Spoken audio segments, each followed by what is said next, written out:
வணக்கம் சிறகுகளே. இன்று புத்தகச் சிறகுல நூலினை பகுத்துணர்ன்ற பகுதியில் உயர் மனிதனை உருவாக்கும் குணங்கள் அப்படின்ற நூலை பற்றி பார்க்க போகிறோம். இதை எழுதியவர் டாக்டர் MS உதயமூர்த்தி. தனி மனிதர்களால் ஆனது தான் சமுதாயம். அதனால் சமுதாயம் சிறப்பானதாக அமையணும்னா அங்கே தனி மனிதர்களை உயர் குணங்களால், உயர் சிந்தனைகளால், உயர் பண்புகளால் தான் நாம் உருவாக்க முடியும். எனது சமுதாயம் என்ற எண்ணமும், உயர் மனிதனாக இந்த சமுதாய பாரம்பரியத்தை, எனது குடும்ப பாரம்பரியத்தை நான் காப்பாற்ற வேண்டும்ன்ற எண்ணமும் இங்கே ரொம்ப தேவை. இந்த இந்திய சமுதாயம் எங்கே போய்கிட்டு இருக்குன்ற தொலைநோக்குடன் சிந்திக்கிற நாட்டு தலைவர்களை முதல்ல நம்ம பார்க்கணும். தனி மனிதன் மாற வேண்டும். தனி மனிதன் ஒழுக்கத்தில், தூய்மையில், உண்மையில் நம்பிக்கை வைக்கணும். தனி மனிதனை நாம் மாற்ற வேண்டும். ஒரு சமுதாயத்தை எப்படி திட்டமிட்டு உயர் சமுதாயமாக ஆக்கலாம், மாற்றலாம்ன்றது வர புதிய உண்மைகள் எல்லாம் நமக்கு கிடைச்சிருக்கு. நாம் சமுதாயத்தையும் தனி மனிதனையும் இணைத்து பார்க்கணும். இதில் சிந்தனைக்குரிய விஷயங்கள் என்னென்னா, இவ்வளோ புத்திசாலிகளையும், அறிஞர் பெருமக்களையும், ஆன்மீகவாதிகளையும், நல்லவர்களை கொண்ட நம்ம நாடு தனது அறிவுக்கும் திறமைக்கும் ஈடான ஒரு தமிழகத்தை ஏன் உருவாக்க முடியலைன்ற ஆதங்கம் நமக்குள் எழுகிறது.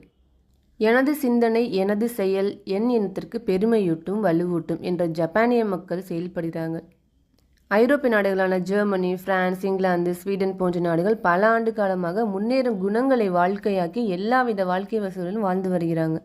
முன்னுக்கு வர விரும்பும் நாம் அவர்களை முன்னேற்றிய குணங்கள் என்னன்னு தெரிஞ்சுக்கிட்டு அந்த உயர் குணங்களை வருங்கால நாட்டு கலாச்சாரமாக நம்ம மாற்றலாம். சரித்திரத்தில் மகாத்மா காந்தியினால் ஒரு பொற்காலம் இந்தியாவில் ஏற்பட்டது. மகாத்மா காந்தியோட கொள்கைகள் ஒரு 60 ஆண்டு சரித்திரமாக மலர்ந்து இந்தியாவின் சுதந்திரம் என்ற ஒப்பற்ற சாதனையில் அது முடிஞ்சது. ஜேம்ஸ் ஆலன் என்ற தத்துவ ஞானி என்ன எழுதியிருக்காருன்னா, நேர்மையான உழைப்பாலும் தியாகத்தாலும் பெற்ற வெற்றி சரிவர கண்காணிக்கப்படணும்னு சொல்லியிருக்காரு. அப்போதான் அந்த வெற்றி, அந்த உயர்நிலை தொடர்ந்து வரும்.